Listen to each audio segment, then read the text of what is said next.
Well, hi all you Buster buddies, and welcome to all you new hobby hunters. I am your host, Brad Claybaugh, and you have found Brad's Boredom Busters. This is the channel that explores all kinds of arts and crafts, so if you're looking for something new to do, this is the channel for you. So I'm glad you found me, and we are in the middle of a ice dye series. Yes, we did our first Incline ice dye. It was a side fan fold. This one is going to be a fan fold as well, but we're going to do it right on the center of the chest, so it'll be a Sunburst fan fold. But before we get started with that, Buster, show these fine people what to do if they want to subscribe to our channel. Take it away, Buster.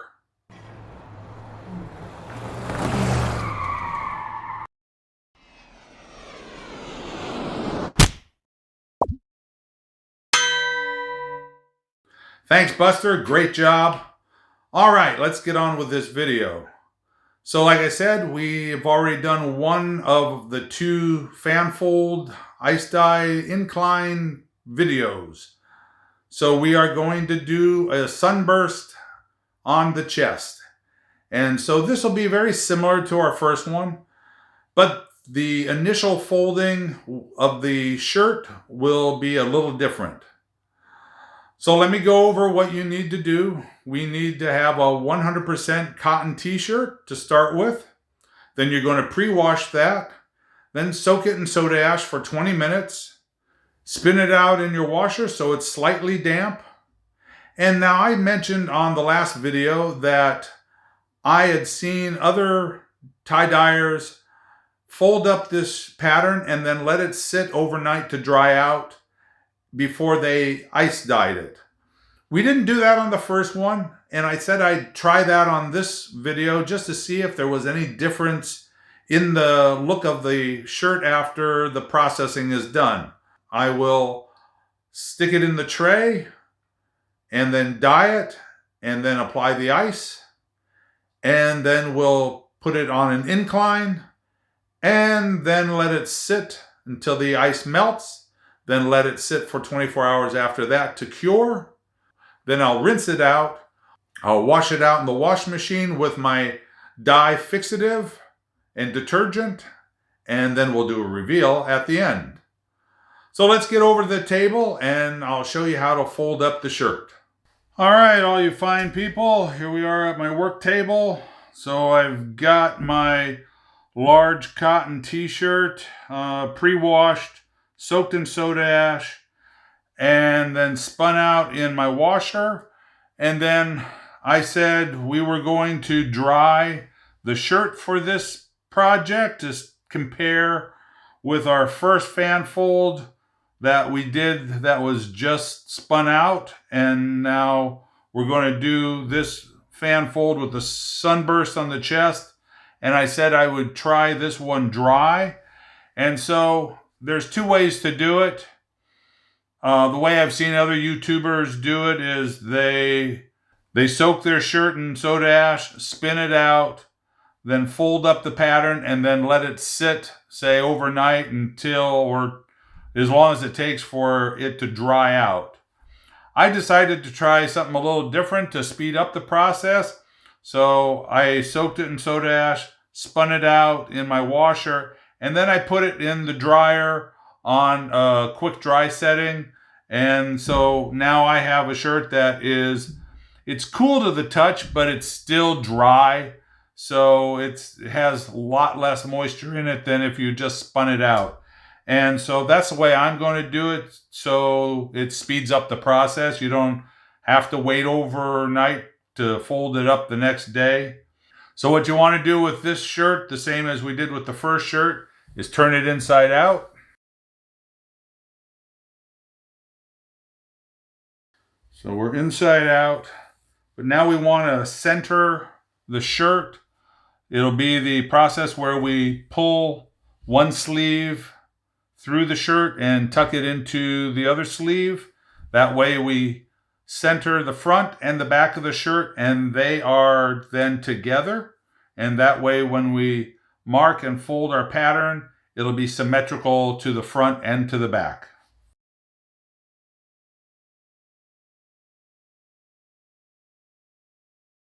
And so when you get the sleeve pulled through, then find the underarm seams, put those together.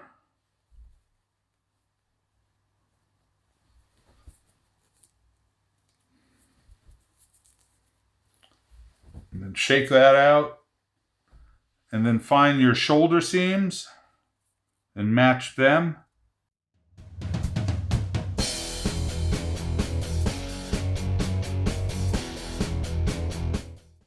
Make sure when you are starting to even out the shirt that the back of the shirt is on the bottom and then your front is laying over the top.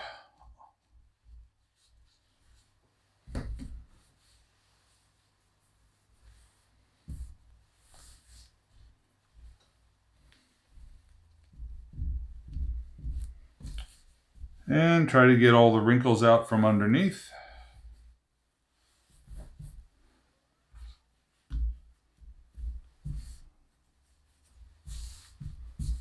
Okay, there we are. So now we are centered front and centered back together. All right, and before we go any further, I want to remind you the tools you're going to need: a washable marker to mark out a crescent shape to make the fan fold. You need a scissor. You need your kite string. And then when we get to the point of marking out the layout for your die, you'll also want to have a yardstick or any large ruler. A long quilting ruler is good as well. Okay, and then you want to take some of your kite string and tie off a loop on that you can attach to your fabric marker.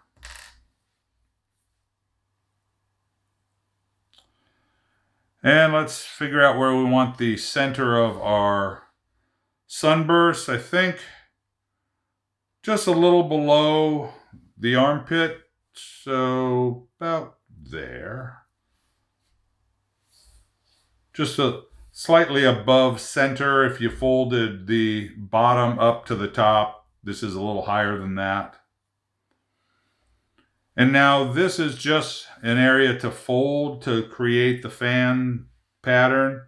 So your crescent shape doesn't have to be any particular size. Just whatever is comfortable for you.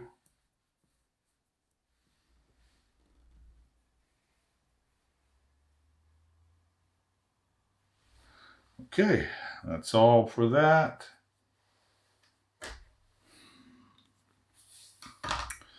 All right, so start toward the bottom, work your way toward the top.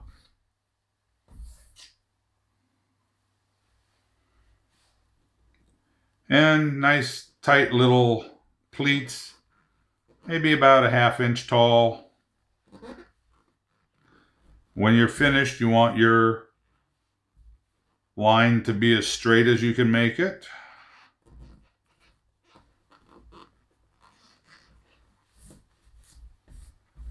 And this is one of the patterns that's important to organize your pleats and keep them straight and tidy.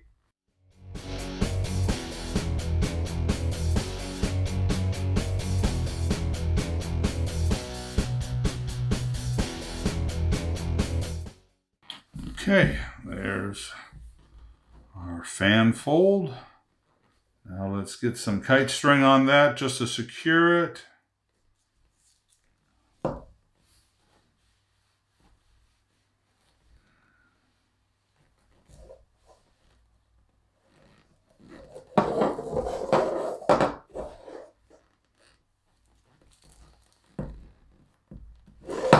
About 3 or 4 loops around to help hold that in place.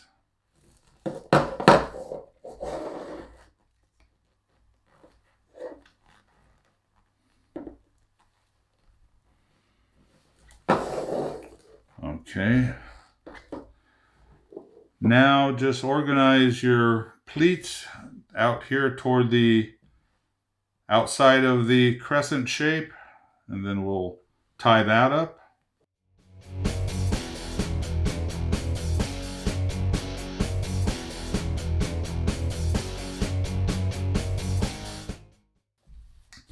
All right, now that we've got that part of it tied off,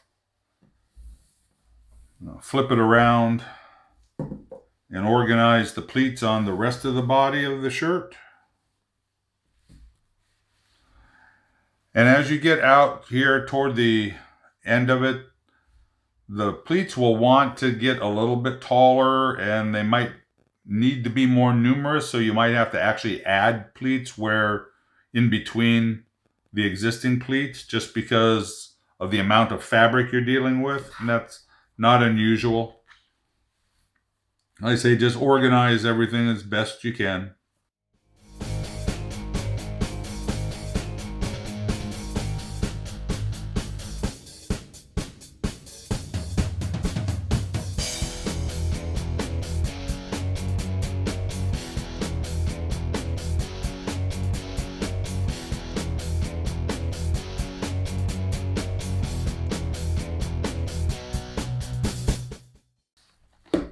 Okay, so there we are, all tied off.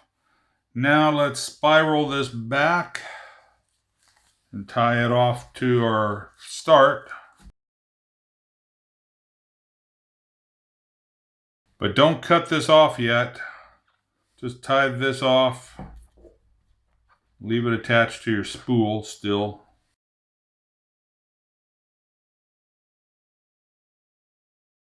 So now take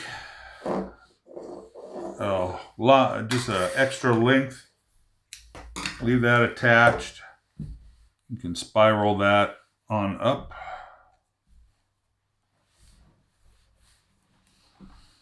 Because if you remember in our first fan fold video, I said leave some extra string attached so you can secure it to your whatever you're using to incline your shirt in. That way it won't slide down and get down into the muck. All right, so now I'm ready to mark off my die pattern.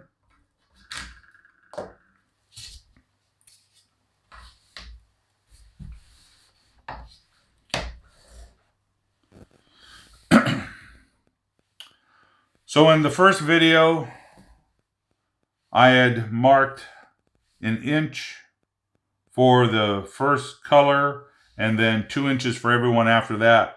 I want the center of my sunburst to be more prominent, so I'm going to do 2 inches all the way down, including the first color.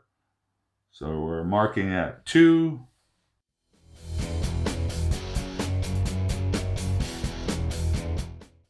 And now for your die pattern, I mean, you're free to mark it any way you like. I kind of like to have my colors, seeing I'm only using 5 colors, I like to see a repeat. It starts somewhere on the fan. I have seen other tie-dyers where they make much broader bands of colors, so they don't have a repeat. They may have just 6 colors altogether, and that's as much as they do. It's your project, and you're the artist. You can create it any way you like. But I chose to go every 2 inches. Okay, so now that's ready to go into the trough and to have the die put on it. And then remember, we'll put down the die and then also sprinkle a little more soda ash over the top and then apply the ice. All right, let's get set up for that. All right, so we've got the tub out and we've got our shirt in our trough. I want to tie off the length of string that we left so it won't slide down when we incline it. Let's get that tied off.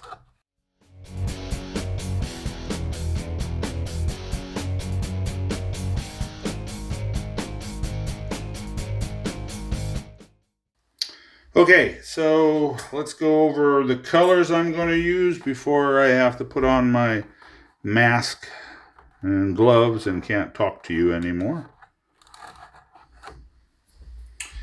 All right, so we're going to be using bright yellow, Chinese red, deep yellow, dragon fruit, and orange sherbet. Those are all Dharma colors. I am no way sponsored by Dharma. All my dyes and shirts and any materials you ever see me use in any of my videos, I've purchased myself. Okay, so let me get my gloves and mask on, and then I'll start applying the dye. I'll put on the screen the colors that I'm applying at the time I'm applying them. Like I say, I have 5 colors, and then when I get to a certain point, then those colors will end up repeating as well.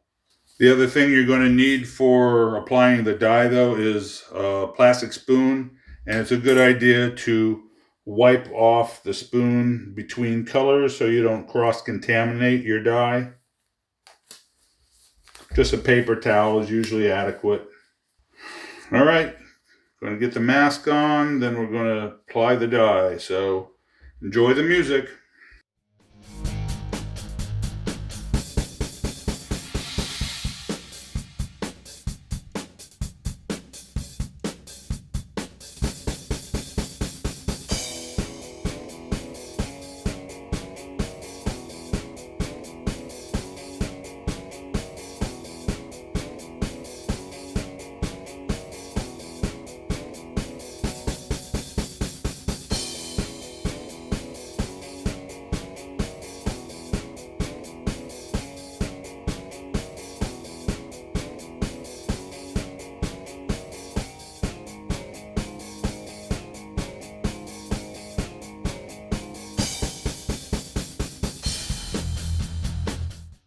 All right, gang, so I forgot to video, but I put on the soda ash. So now it's time to apply the ice.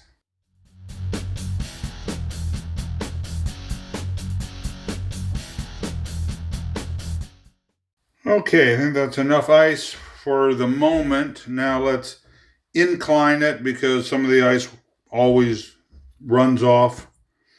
So let's get that up into position. I'll try and catch some of this ice if it decides to roll.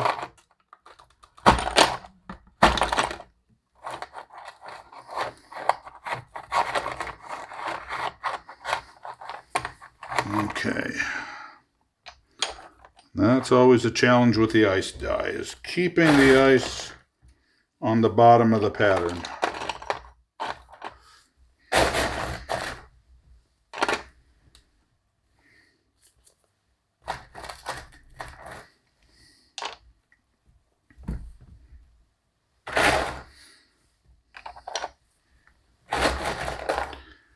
And it may end up that when the ice melts, if certain areas didn't get wet enough, then your dye may end up being still a little pasty, and you can always apply a second coat of ice in the morning or after your ice is melted out, however long that takes for you, wherever you're at. Okay.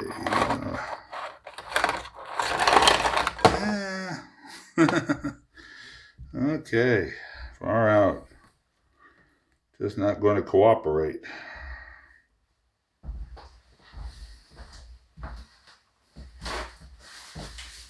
Not going to cooperate this time.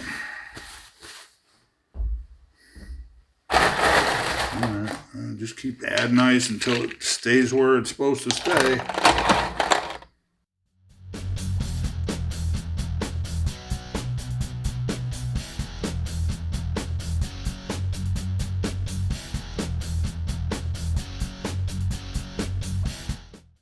All right, there we go.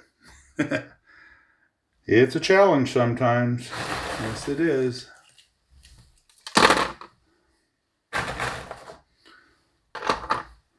Okay, so that'll sit.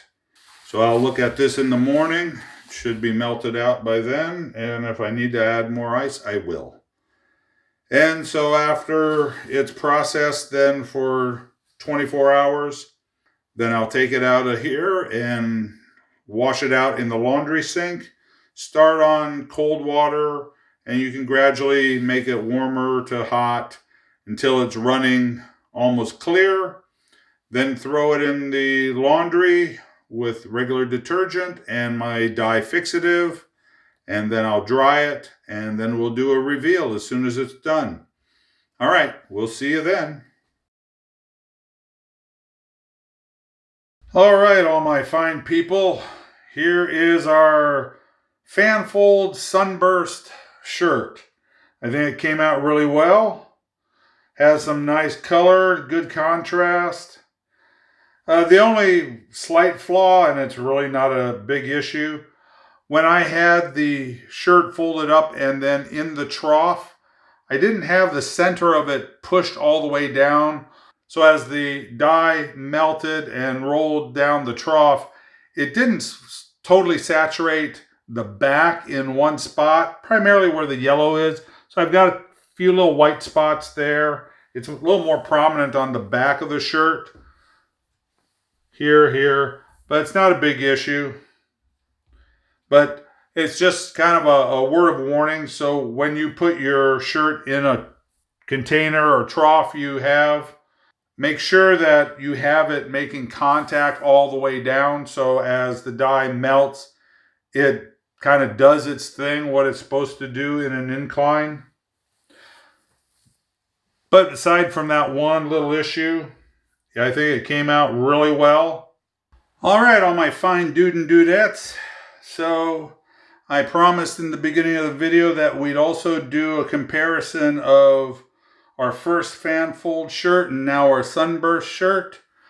Comparing doing the Incline dye with a slightly damp shirt as opposed to with a dry shirt.